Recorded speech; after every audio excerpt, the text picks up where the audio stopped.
Hello, I'm Johnny Nelson and welcome to State of the Week. Alongside me is Charlie Edwards.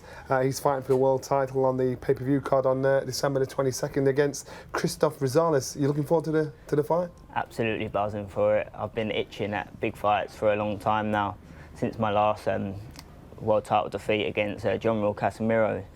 I've been itching and biting to get back into that world scene and world thing. But I believe now I've done all the work. I'm ready. That's the difference. Last time I believed in the hype, but now I'm ready to become the world champion. Rosales has been beaten by two Brits, Andrew Selby and Kal Yafai, but a champion is very hard to dethrone. So you might come in with a completely different game. That you do understand that? Yeah, 100%. When you win the world title, it must take you to another level. And I believe it has. So we're not looking at them fights. We're looking at the Rosales that we've got in front of us now. We see flaws in him, which we believe we can expose. And on the December the 22nd, that is the game plan. And we really look forward to showing everyone and introducing myself to world boxing. In 2016, you challenged John Casemiro for the world title. You lost. How much has changed since then in you as a fighter, mentally and physically? Massively. A massive difference in me now. I would say these last 2.5 years, I've learned some very valuable lessons. I've gained so much experience going around sparring the likes of Ryan Burnett, who unified the bantamweight division. I was sparring him for the best part of a year. That really toughened me up, and I can't thank that man enough because he's put me in the position I am now today. I've been away to the Ukraine to spar Artem Dalekane, who's WBA world champion flyweight, and I've been sparring all other international fighters who are world levels. And before, I didn't know what it was like to fight at world level. Obviously, I jumped straight in there, took the risk, and I believe that's a blessing in disguise for me. Now, after that defeat, I realised what I had to do, where I had to be to become a world champion, and I've gone away in these last 2 years. I've prepared physically, mentally and emotionally, and I'm a different fighter now. Changes your desire. I can hear that in the way you're speaking. Did you watch Kal Yafai over the weekend? Yes. He looked pretty flat. Why do you think that was? What did you think of his performance? I thought his performance was very average. I don't think he performed. I think he really underperformed. There's so many stipulations that can go wrong in a training camp. There's so many stipulations in a boxer that can put you off the percentages. I believe personally, he's been fighting in big arenas. He's had big nights. He's fought in his hometown in Birmingham, where I think he won the world title. So it comes to like, he walked out into a Monaco arena in just a casino, and I'm not sure how many people were there. It's very dull, it looks like, the atmosphere. It's a different crowd. When he walked out for the ring walk, he just didn't look right from the word go. Like, he was just walking out all like, well, what's this?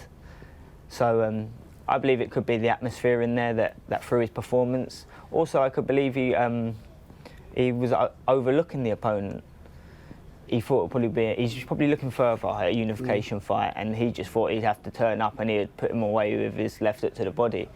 The guy was tougher than he thought, and he had movement, which really threw him off.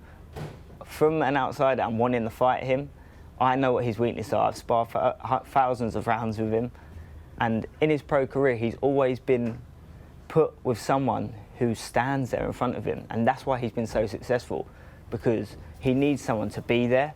As soon as someone starts taking the distance, he starts getting frustrated. He starts coming over his front foot, rushing things. And then when someone starts nicking a few shots on him, he takes it personal and his pride takes over. And that's what I believe it was on Saturday night. You mentioned the unification. It's something down the line that you'd still like, you're interested in? 100% it is.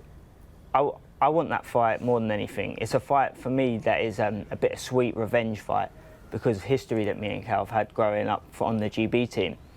I don't dislike Kal. This is where the difference is.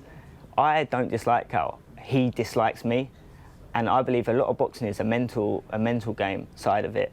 And I know he's emotionally attached to me, where I just want what he's got. And I'm happily to wind him up and rattle him. Like the other week, I trained up in Sheffield. I was on the running track. I was doing my runs. He come in. He gets on the bike, and before I go, I start waving at him. Are you all right, Kal? See you later, mate.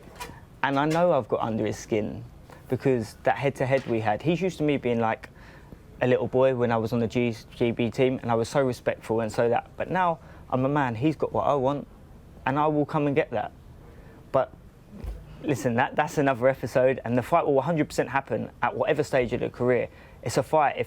If I when I go and win the WBC title, and he goes and gets beat by a Jankrin Ancares or a Gonzalez, he gets beat and has no title. That's still a fight I want. It's a fight that's going to happen 100% in our careers. I'll watch this space. Hopefully we'll see what happens to next year. We saw Frank Buglioni step out of the boxing world, aged 29 years old. Has that surprised you? It has surprised me and hasn't surprised me. I think... You looked at his performance on Saturday in Monaco. Yes. Do you think that's helped him make his decision? Yes, I believe so. I think Frank set out his goals was to be a British champion, and he's fought for the world title. It didn't go his way. He was up against a tough fighter, but he achieved, I think, his goal and his dream, what he set out to achieve, and he's probably got a load of money in the bank and doesn't need it no more. Yeah. So fair play to him, and I'm sure he'll have a successful career on whatever he does in life. He's a really nice fella, and he's going to go a long way whatever he's got his hands into now. Of course, we can't ignore the weekend coming up. Tyson Fury, Deontay Wilder. It's a big goal in itself. Tyson Fury getting himself back into the position to box for a world title, and then mind the fight itself. Has that impressed you? Tyson Fury is one of a kind. There's not many people in this universe that is like Tyson. You couldn't bet against him any time ever. I would never ever bet against him. He defines odds. He is a motivational guy. The things he's gone through and brought his life back round, he just goes to show anything is possible for anyone. Well, he's the reason why the heavyweight landscape is upside down because of his success over. Although he had the bad bits of his career where he went off the rails and that, to come back to where he is now and what he's doing now, he's a role model, and he's actually showing a lot of people in life that anything's possible. Do you think after losing nearly 10 stone, do you think that'll affect his engine, his strength, his fight capability at this level?